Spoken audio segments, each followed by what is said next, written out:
amigos de corazón, proclamando en un mismo sentir que no habrá una más bella que tú.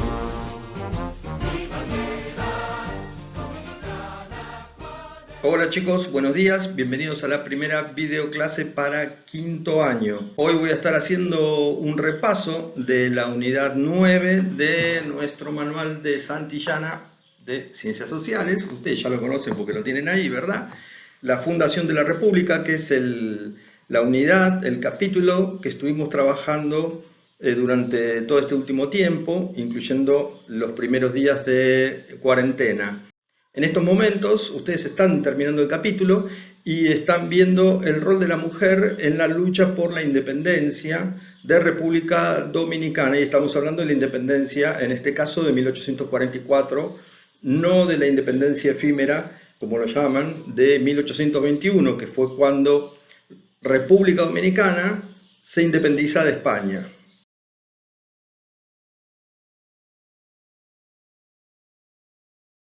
El papel de la mujer en estas luchas de independencia, se incorporó a la historia hace unos años, ¿sí? Cuando cambió un poco el paradigma y entonces se empezó a incluir, se empezó a ver qué papel había jugado la mujer, qué papel habían jugado los anónimos, ¿sí? Porque siempre en los relatos de estos eventos, o de batallas, o de momentos difíciles en las luchas de la independencia, lo que aparecen son nombres conocidos. O sea, yo digo Juan Pablo Duarte y ustedes saben quién es. En Argentina, San Martín, Bolívar en Venezuela y así. Lo que no se contaba era la historia de los de abajo, ¿sí? De los soldados anónimos, de qué pasaba, quiénes construían las sociedades, las mujeres del día a día.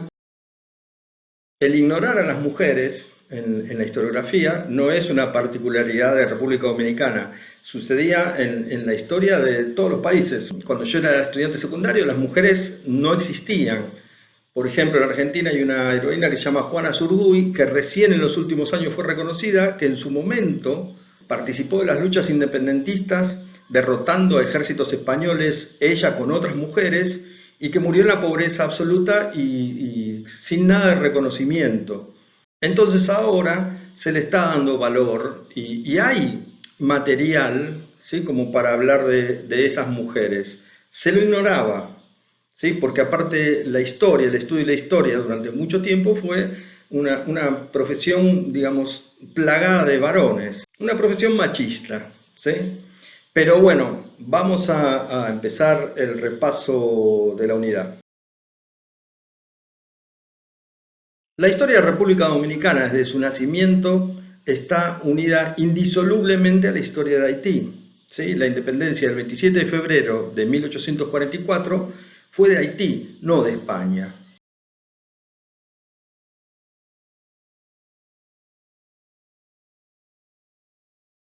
Y es un proceso bastante particular en Latinoamérica. El resto de los países latinoamericanos se independizaron de España. Sus luchas de independencia las llevaron adelante contra España. Mientras que la independencia efímera de 1821, que termina a principios de 1822, cuando Haití invade República Dominicana, no fue una independencia que conllevó la lucha que sí tuvo el independizarse de Haití. Desde Haití llega Boyer, ¿sí? En enero de 1822, y ya el 9 de febrero entra en Santo Domingo y comienza efectivamente la ocupación haitiana de República Dominicana. Boyer llevó adelante un montón de medidas, ¿sí? Tomó muchas medidas. Lo primero fue liberar a los esclavos, darle terrenos a los libertos, quitarle las propiedades a la iglesia y decirle a los sacerdotes que se tenían que arreglar con lo que recaudaran en las mismas iglesias, el Estado no los iba a mantener más. Y también puso el servicio militar obligatorio. Otra de las cosas que hizo fue poner en vigencia la Constitución haitiana de 1816 en República Dominicana. Todo el idioma oficial, ¿sí? Del gobierno y de la burocracia haitiana en República Dominicana y del gobierno interino de República Dominicana se hacía en francés.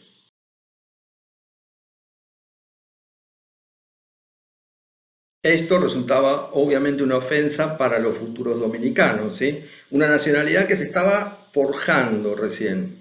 A pesar de la ocupación y a pesar de las medidas muy fuertes que tomó Boyer en el Santo Domingo o en la Haití española, ¿sí? Hubo resistencias, hubo conspiraciones que fueron sofocadas, ¿sí? Ya desde el principio, en 1823 y en 1824, como dice en la página 186, hubo algunos intentos que se terminaron muy rápidamente porque el aparato represivo de Boyer en República Dominicana, en la futura República Dominicana, era muy fuerte y estaba muy bien organizado. Ahora, ¿cuáles son los problemas que tiene Haití con Santo Domingo? ¿Sí? En 1825 Francia reconoce finalmente la independencia de Haití, pero le exige el pago de 150 millones de francos.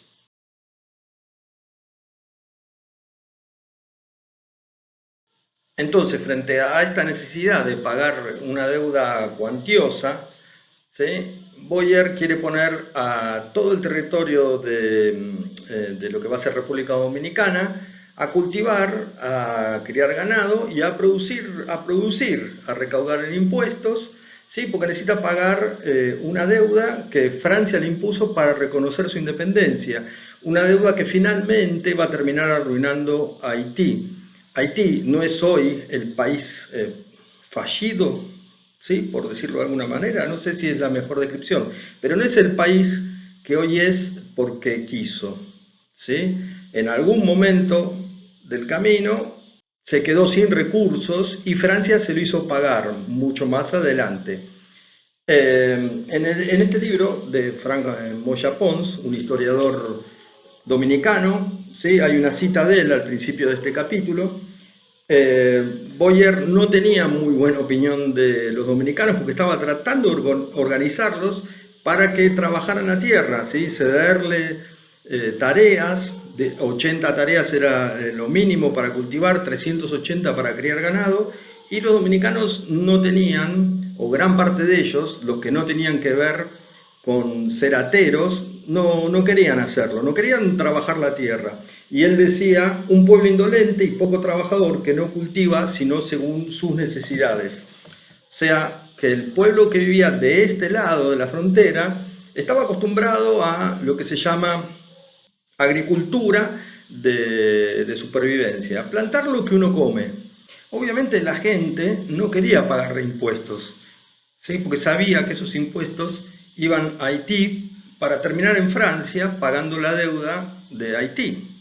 Y el código rural que había dictado Boyer había afectado, ¿sí? Sobre todo a los grandes ateros, que también, como pasaban en el resto de Latinoamérica, ¿sí? En la América conquistada por España, que fue conquistada, y lo que se trasladó de España a sus colonias fue un modelo feudal, un modelo de la tierra. Entonces, quien más tierra poseía era el que tenía la riqueza. Estos ateros se habían visto perjudicados por el nuevo Código Rural. Y digo, en el resto de los países, en Argentina con la estancia, en Brasil con la hacienda, en Paraguay con la hacienda, sucedió lo mismo que va a terminar sucediendo en el largo plazo en República Dominicana. Son los que se imponen, ¿sí? En el momento de la independencia y en las luchas que se dan internamente después de la independencia, son quienes imponen. Si uno mira hoy República Dominicana, ¿sí? Ya lo hemos hablado alguna vez en clase, cuando uno va de aquí a la Romana, cuando uno va de aquí a Santo Domingo, lo que ve son plantaciones gigantescas de azúcar. Esos terrenos tienen dueños desde el siglo XIX, ¿sí? Y son los mismos dueños. Lo mismo pasó en Argentina, lo mismo pasó en Brasil, lo mismo en Perú. Los dueños de la tierra son dueños de la tierra desde la época de la colonia y son conservadores, ¿sí? En lo político siempre son los grupos conservadores. Hoy lo siguen siendo. Aquí en República Dominicana y en toda América Latina son quienes conforman los factores de poder de los países que fueron colonias de España. Juan Pablo Duarte sale, ¿sí? De la pequeña burguesía urbana. En general las burguesías urbanas son, vamos a decir, más cultas, están más conectados con el mundo, ¿sí? Sus lecturas son más amplias que la de un atero, sobre todo estos ateros, ¿sí? Que hay que remarcar mucho eso, que son conservadores. Los conservadores quieren que siga el statu quo. Los ateros dominicanos querían que volviera a la iglesia española y pensaban en volver a ser colonia, ¿sí? Ese era su deseo. Lo mismo pasó en Argentina, ¿sí? Son las fuerzas más conservadoras y también las que más se relacionaban con la iglesia. En cambio, Duarte viene de la pequeña burguesía urbana, que en general son personajes más liberales, ¿sí? Que miran más a la Revolución Francesa, por ejemplo.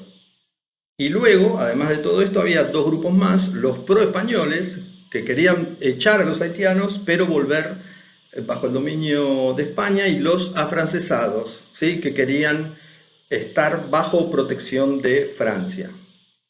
Bien, a esta altura voy a poner un link, yo creo que sale de este lado en la pantalla, me lo tengo que aprender todavía, ¿sí? Va a aparecer el simbolito de idea, de sugerencia, un link a un video de los trinitarios, ¿sí? Para que lo vean y conozcan un poquito más. Ustedes ya estuvieron viendo algunos videos de la reconstrucción del Trabucazo del 27 de febrero de 1844. Bueno, vamos a ver un poquito más de los trinitarios.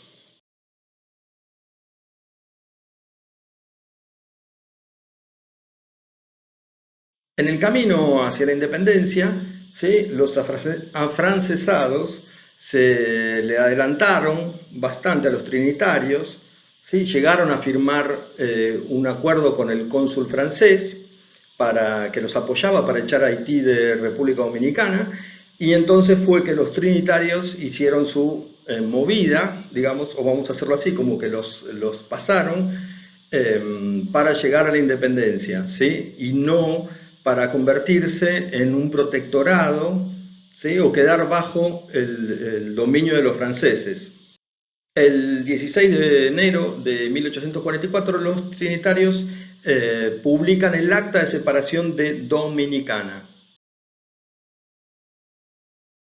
Promulgaba la igualdad entre todos los ciudadanos sin importar el origen. Esto también apuntaba a que si había haitianos que se quedaban viviendo, elegían quedarse a vivir en República Dominicana, iban a ser aceptados.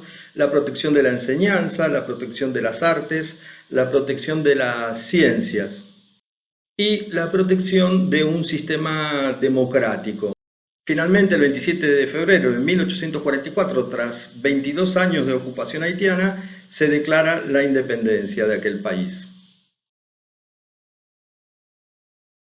Obviamente los haitianos no iban a entregar este territorio tan fácilmente y hubo varias batallas muy importantes, la del 30 de marzo de Santiago, la batalla de Azua, ¿sí? Los haitianos iban a seguir intentando volver a retomar República Dominicana para sí, a pesar de tener muchos problemas internos también, porque tenía sus propias revueltas, sus propios golpes de Estado, vamos a llamarlos, ¿sí?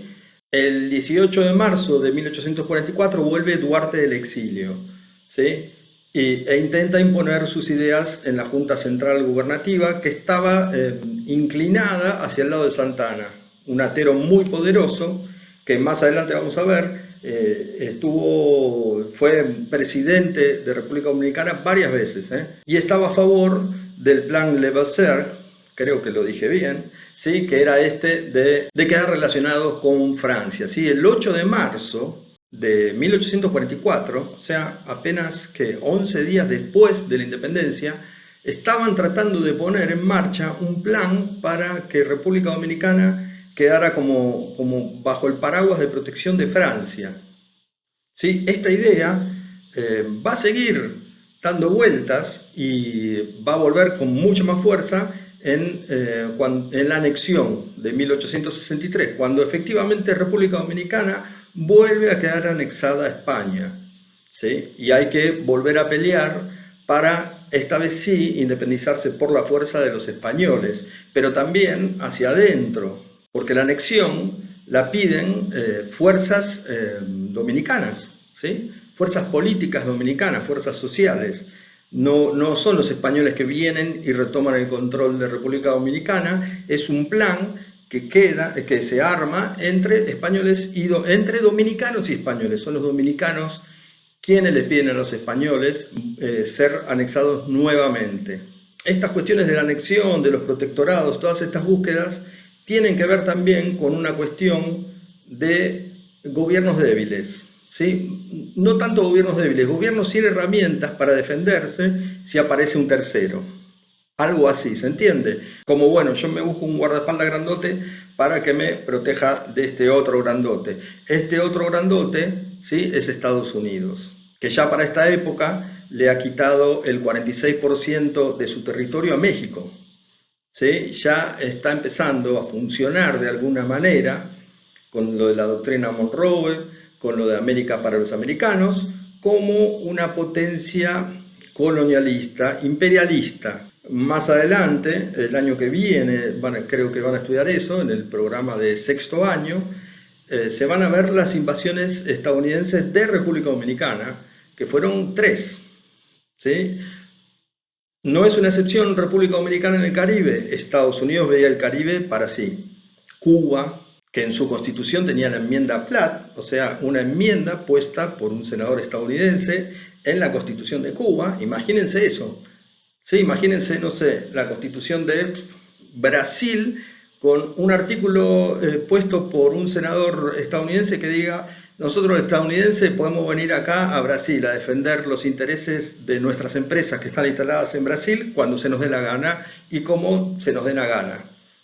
No es dique, es así, digamos, no está puesto así, obviamente en la Constitución cubana no dice estas palabras, está puesto en lenguaje técnico, pero básicamente era eso. Estados Unidos podía intervenir en Cuba, ¿sí?, y ciertas cuestiones de la política exterior de Cuba también podían quedar bajo la órbita de los estadounidenses.